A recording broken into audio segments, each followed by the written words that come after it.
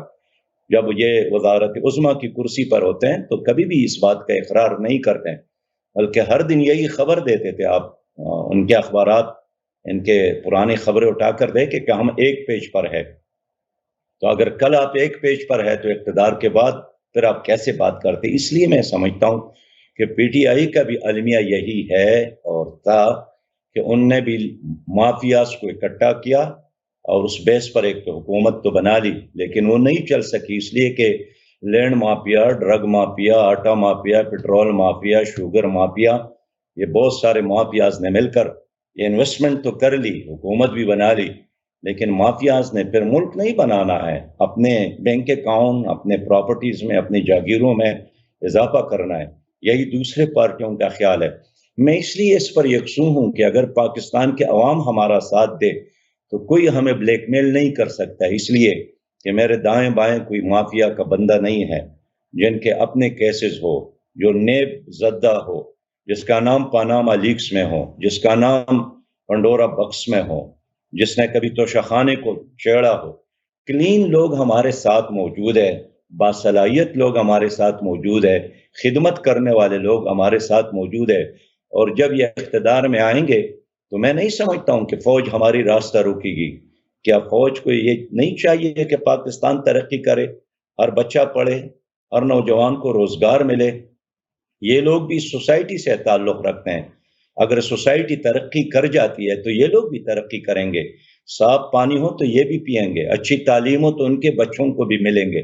میں اس لیے سمجھتا ہوں کہ عوام اگر بیدار ہو جائے اور ان ظالم جاگیرداروں اور کرپٹ سرمایہ داروں کو سپورٹ کرنے کی بجائے عام لوگوں کو ایوانوں میں پہنچانے میں ہمارا ساتھ دے تو ظاہر ہے اس وقت میری بہن دہقان اور کاشتکار کی نمائندگی ایوان میں جاگیردار کرتا ہے، مزدور کی نمائندگی ایوان میں سرمایہ دار کرتا ہے، مظلوم کی نمائندگی ایوان میں ظالم کرتا ہے۔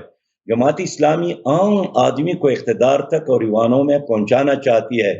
عام آدمی جائے گا تو عام آدمی کی زندگی میں انقلاب آئے گا۔ کرپٹ سرمایہ دار اور یہ جو ظالم جاگیردار ہے یہ ہمیشہ جب جاتے ہیں اپنی شوگر ملز میں اضافہ کرتے ہیں، اپنی زمینوں کے لیے پانی کے بارے میں اور وہاں انویسٹمنٹ کے بارے میں اور باہر دولت منتقل کرنے کے بارے میں سوچتا ہے۔ میرے ساتھ ایک سینیٹر تھا تو میں نے ان سے پوچھا کہ بابا 4 سال تو گزر گئے، آپ نے تو ایک بات بھی نہیں کی سینٹ میں، آپ کو پھر کیا فائدہ ہے کہ 18 کروڑ روپے آپ نے خرچ کیے؟ اس نے بہن مجھے کہا کہ سینیٹر بننے کا مجھے یہی فائدہ ہے کہ مجھے ایئرپورٹ پر پروٹوکول ملتا ہے، مجھے قطار میں کھڑا ہونا نہیں پڑتا ہے۔ تو یہی ان کی سوچ ہے، جبکہ ہم انقلاب، تبدیلی اور خوشحالی اور آگے بڑھنے کی بات کرتے ہیں۔ تو میں آپ سے یہی کہنا چاہتا ہوں کہ ایک ہیلی کاپٹر والا وہ درد محسوس نہیں کرتا ہے جو سائیکل اور موٹر سائیکل والے کا ہے۔ ایک ایئر کنڈیشن میں زندگی گزارنے والا شہزادہ وہ دھوپ میں کام کرنے والے مزدور کا درد جاننا بھی چاہے وہ نہیں سمجھتا ہے۔ شہزادہ شہزادوں کے بارے میں سوچتا ہے۔ عام آدمی قومی اسمبلی اور صوبائی اسمبلی اور سینٹ میں جائے گا تو عام آدمی ترقی کرے گا۔ اب عوام فیصلہ کرے کہ آپ ترقی چاہتے ہیں یا اس پرانے نظام کے چوکیداروں کو پھر لانا چاہتے ہیں۔ الیکشن میں اگر یہ موقع ملتا ہے تو میرا یقین ہے انشاءاللہ کہ اس بار ہماری قوم صحیح اور ایک ٹھیک فیصلہ کرے گی تاکہ پاکستان آگے بڑھے اور ترقی کرے۔ شکریہ. مگر سر ابھی آپ نے جب یہ ساری بات کی, مائی وش کے موقع ملے کراچی میں آپ دیکھیے گا کہ ایک بلدیاتی انتخاب میں آپ لوگوں نے واضح اکثریت حاصل کرنے کے باوجود, اور جناب نعیم صاحب جو تھے اٹ واز شیور کہ وہ میئر بنیں گے, اور انہوں نے باقاعدہ اس پہ وہ بھی کیا. الٹیمیٹلی ہی لاسٹ. تو اب مجھے آپ کا تجربہ بہت زیادہ, مگر مجھے تو اپنا آپ کا جب الیکشن 3 سال کے بعد جب الیکشن ہوگا, آئی گارنٹی یو کہ 3 سال بعد ہو 2 سال کے بعد ہو, وہ کسی کو بھی جو اوپر کی طاقتور قوم ہے وہ آنے ہی نہیں دیں گے, بیکاز آپ نے ان کو اتنا حکومت کا عادی کر دیا. اور Jamaat Islami they can fund to TLP, they can fund to other جماعتیں, but they will never fund to Jamaat Islami. اور میرے منہ میں خاک, مجھے لگتا ہے کہ کبھی بھی نہیں جیتنے دیں گے آپ کو. کراچی میں لوگوں نے یقینی طور پر جماعت کا ساتھ دیا, اس پر ہم شکریہ ادا کرتے ہیں. اور پیپلز پارٹی نے وہاں ظلم کیا, ہائیجیک کیا ہماری کامیابی کو, لیکن اس سے تو ہم مایوس نہیں ہو رہے ہیں. انشاءاللہ ہم جدوجہد کریں گے, ہم مقابلہ کریں گے, اور ایک دن ہم وہ ضرور دیکھیں گے کہ پاکستان کے لوگوں کو ایک اچھی اور حقیقی قیادت مل جائے. باقی آپ نے 3 سال کا عرصہ بتایا, یہ ہمارے سامعین کے لیے, ناظرین کے لیے اس میں ایک شوق ہے.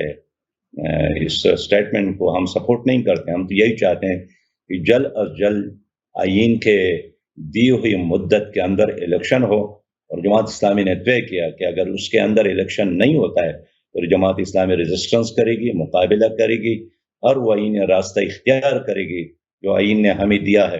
اس لیے ہم نہیں چاہتے ہیں کہ الیکشن ڈیلے ہو. اڈہاکزم کی بنیاد پر 24 کروڑ عوام کو چلانا, ملک کو چلانا, یہ ناممکن ہے. نہ دنیا اس پر اعتماد کرے گی. پاکستان کو آگے بڑھنے کے لیے ایک بات, اعتماد مینڈیٹ کے ساتھ حکومت چاہیے. نگران حکومت کے ساتھ کوئی مینڈیٹ نہیں ہوتی ہے.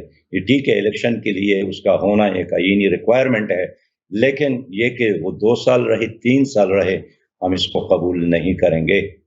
بہت شکریہ سر. میرا سیکنڈ لاسٹ کوشچن جو آپ سے ہے, دنیا میں اور اللہ تعالیٰ نے قرآن واقعات سے اور ان چیزوں سے بھرا ہوا ہے, اور اللہ نے بار بار انسان کو کہا تدبر کرو, تدبر کرو, سوچو. وقت کا ایک فرعون ہوا کرتا ہے, اور آج کے وقت کا فرعون جو ہے وہ امریکہ ہے. امریکہ کے CIA کے ایجنٹس بھی کہتے ہیں کہ وہ جس جگہ کی حکومت کو چاہیں وہ ٹاپل کر سکتے ہیں, اور انہوں نے کیا سر. ٹھیک ہے, what do you think, would America ever want or let Jamaat Islami lead Pakistan? حالانکہ اگر پاکستان کے لوگ آپ سے محبت بھی کرتے ہیں, آپ کی آنیسٹی سے بھی محبت کرتے ہیں, وہ چاہتے ہیں کہ آپ جیسے آنیسٹ ہوں. اور انگریز بھی جاگیردار کو چھوڑ کے گیا تھا کہ وہ مخبری کرتا تھا انگریز کے لیے, اس کے بدلے میں زمینیں لیں, پیسہ لیا, سب کچھ لیا. آج بھی جو لوگ مخبری کرتے ہیں یا پاکستان کو بیچنے کے لیے تیار ہیں, ان کو سٹیزن شپ بھی دی جاتی ہے, ان کو تحفے تحائف بھی دیے جاتے ہیں, ان کو زمینیں بھی دی جاتی ہیں.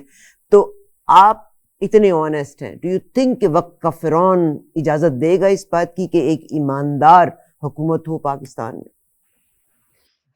دیکھیے آپ نے فرعون کی بات کی, لیکن فرعون کے انجام کو بھی سوچے. سب کچھ ہونے کے باوجود تو اس کو غرق ہونا پڑا نا, فنا ہونا پڑا, اور پھر اللہ تعالیٰ نے اس کو ساری انسانیت کے لیے نشان عبرت بھی بنایا. تو آج امریکہ تو نشان عبرت ہے. اس لیے جب عوام اٹھتے ہیں اس کا مقابلہ کوئی نہیں کر سکتا ہے. میں اس پر یقین رکھتا ہوں کہ امریکہ بھی ہمارا راستہ نہیں روک سکتا. میرے لیے سب سے بڑا چیلنج یہ ہے کہ ہم اپنے ملک کے عوام کو اس پر یکسو کر لے کہ ایک کلین اور گرین پاکستان کے لیے, کرپشن فری پاکستان کے لیے آپ جماعت اسلامی کو اس بار ووٹ دے. باقی آپ نے دیکھا سسٹر, آپ تو جانتی ہیں ایران میں شہنشاہ رضا شاہ پہلوی کی حکومت تھی اور ہزاروں سالوں سے قائم تھی. عوام نے بغاوت کی, وہ نہیں بچ سکا. حال یہ ہے کہ یہی امریکہ رضا شاہ پہلوی کے پش پر موجود تھا.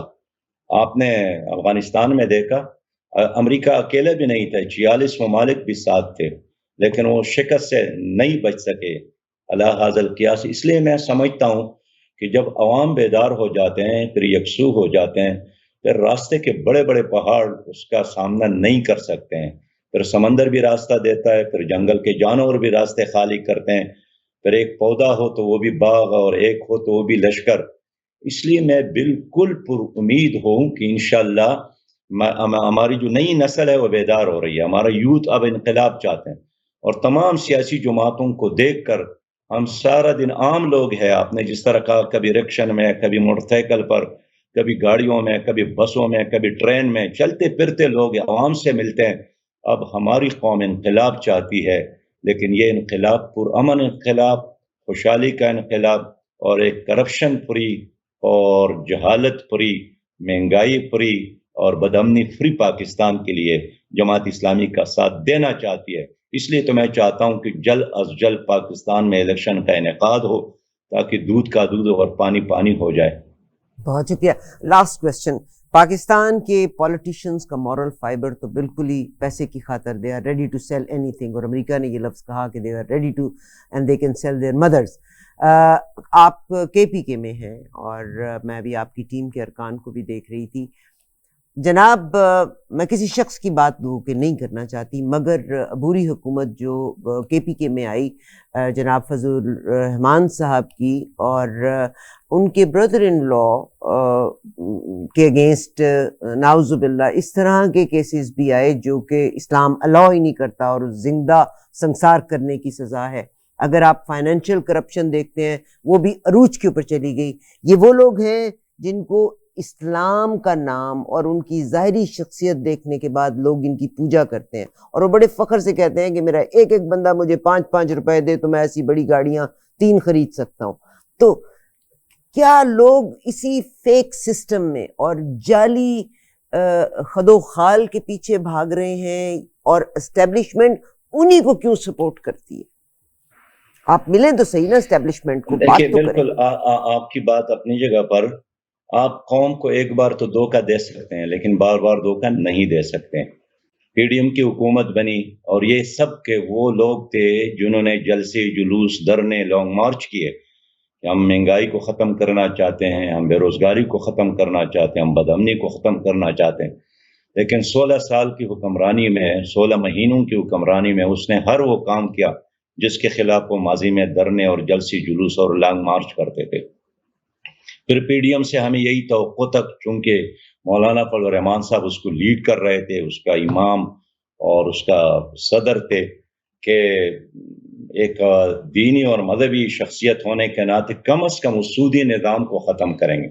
لیکن ہمیں افسوس ہے کہ سودی شرح میں اضافہ ہوا, سودی نظام اور مضبوط کیا گیا, اور کوئی ایک بھی ایسا کام نہیں کیا گیا جس کے بارے میں کہا جائے کہ ایک عالم ہونے کے ناطے وہ پی ڈی ایم کا سربراہ ہے تو اپنے اثر اور اپنی طاقت اور اپنے سیاسی قوت کو اس کام کے لیے استعمال کرے. ایسا کوئی کام نہیں ہے. ٹھیک ہے, چند وزارتیں انہوں نے لی ہے. پھر جو خیبر پختونخوا میں آپ نے بات کی, یہ بات بالکل صحیح ہے کہ یہ صوبہ ان کے حوالے کیا گیا. گورنر ان کا تھا, 15-16 منسٹر ان کے تھے, لیکن آپ نے دیکھا کہ انہوں نے ان 16 مہینوں میں ماضی کی طرح کرپشن کی, اور اس میں اور اضافہ اور بڑھوتری کی, اور اپنے رشتہ داروں کو اور اپنے اللیگل طریقے سے اپنے لوگوں کو وہاں پہنچایا جس کا وہ مستحق نہیں تھے. لیکن اندھیر نگری اور چوپٹ راج کب تک؟ وہ جو کہتے ہیں کہ طولے شب فراق سے نہ گھبرا کے اے جگر, ایسی بھی کوئی شام ہے جس کا سحر نہیں. تو یہ رات کے اندھیرے انشاءاللہ ختم ہوں گے. اب وہ لوگ جانے والے ہیں, ختم ہونے والے ہیں, ریئلٹی لوگ اب تسلیم کرنے والے ہیں. اس لیے خیبر پختونخوا کے ساتھ گزشتہ طویل عرصے میں بہت ظلم کیا گیا. یہاں خودکش دھماکے ہیں, یہاں بد امنی ہے, یہاں کرپشن ہے, یہاں مس مینجمنٹ ہے, یہاں قانون کا اور میرٹ کی بدترین وائلیشن ہے, یہاں سرکاری زمینوں پر قبضے ہیں, یہاں اللیگل طریقے سے سرکاری زمینوں پہ انہوں نے ہتھیار لیے ہیں. لیکن ایک وقت آئے گا ان سب لوگوں کے ساتھ حساب کتاب ہوگا. تو میں کیا چاہتا ہوں؟ میں یہی چاہتا ہوں کہ آئندہ الیکشن ڈے ان لوگوں کے لیے یوم الحساب بن جائے, اور قیامت سے پہلے عوام خود ان کے ساتھ حساب کتاب کر لے کہ میرے صوبے کو, میری دھرتی کو, میری قوم کو آپ لوگوں نے کیوں لوٹا. آپ نے اپنے بچوں کے لیے ایک سنہری مستقبل کو یقینی تو کر لیا، لیکن قوم کے بچوں کا مستقبل آپ نے تباہ کیا۔ نیب اس کا احتساب نہیں کر سکتی، عدالت ان کے سامنے بے بس ہے، FIA اس کے سامنے بے بس ہے، تمام ادارے ہاتھ جوڑ کر ان کے سامنے کھڑے ہیں۔ اس لیے میں چاہتا ہوں کہ عوام کو بیدار کر لوں اور عوام ووٹ کے ذریعے اپنی تقدیر کو بھی بدلے اور ان ظالموں کا، سیاسی درندوں کا احتساب بھی کر لے۔ آمین۔ بہت شکریہ جناب سراج الحق صاحب، آپ نے ٹائم دیا۔ میری آپ سے ریکویسٹ ہے سر، ہم تو بار بار ریکویسٹ کرتے ہیں عام لوگوں تک پہنچنے کے لیے، نارتھ امریکہ کے میڈیا کو بھی آپ ٹیپ ضرور کرتے رہیں اور آپ کا پیغام ہم ایئر بھی کرتے رہیں گے۔ میں کسی کو فیور نہیں دیتی، نہ کوئی سچ کو اور حقیقت کو اور حقیقی الفاظ کو وداؤٹ اینی ایڈیٹنگ ہم آپ کے الفاظ کو اور آپ کے پیغام کو عام لوگوں تک پہنچا دیں گے۔ بہت شکریہ سر آپ کا ٹائم دینے کا۔ اللہ تعالیٰ میرے پاکستان کا حامی و ناصر رہے۔ مجھے تو لگتا ہے یہ سہانا خواب 76 ایئر سے ہم دیکھتے چلے آ رہے ہیں اور نہ معلوم ابھی ہم نے کتنا عرصہ اور دیکھنا ہے۔ آئی وش کہ کوئی نہ کوئی ہر ادارے کو وہاں پہنچا سکے جہاں اس کی جگہ ہے، اور جو بڑے ادارے ہیں وہ عام لوگوں کی زندگیوں کے بیچ میں مخل نہ ہوں اور عام آدمی کی زندگی محفوظ ہو۔ مجھے خوف آتا ہے کہ آج ایک غریب اور عام متوسط طبقے کی عورت کی عزت محفوظ نہیں، تو اگر یہ عوام پاگل ہو گئی، اور میں نے ہر پروگرام میں یہ پیغام دیا ہے کہ جس حساب سے لوگ پاگل ہو رہے ہیں تو کل کو شرفا کی بیٹیاں اور عورتیں بھی، آپ کی عزت بھی محفوظ نہیں ہوئے گی، لاکھ آپ 10 گارڈز کے ساتھ کیوں نہ باہر نکلیں۔ سر آپ کا ٹائم دینے کا بہت شکریہ۔ Message, quick message for the community, احسان مند آپ کی موجودگی کے لیے۔ بہت شکریہ جی۔ احسان مند ہوں آپ کی، مجھے پتہ ہے آپ کا ایوری منٹ از کیلکولیٹڈ۔ اس کے بعد پھر اگلی میٹنگ میں ہے۔ آپ لوگوں کے پروگرام کو سننے کا، دیکھنے کا بہت شکریہ، اور کوشش کریں سچ کے ساتھ چلیں۔ ان کے لیے بہن زندہ باد و پائندہ باد۔ بہت شکریہ سر، بہت شکریہ۔ Please support the truth. ابھی اجازت دیجیے، اگلے پروگرام میں پھر ملاقات ہوگی، تب تک میرا آپ کا اللہ حافظ۔ You are watching E-Awaaz TV, Voice of Community.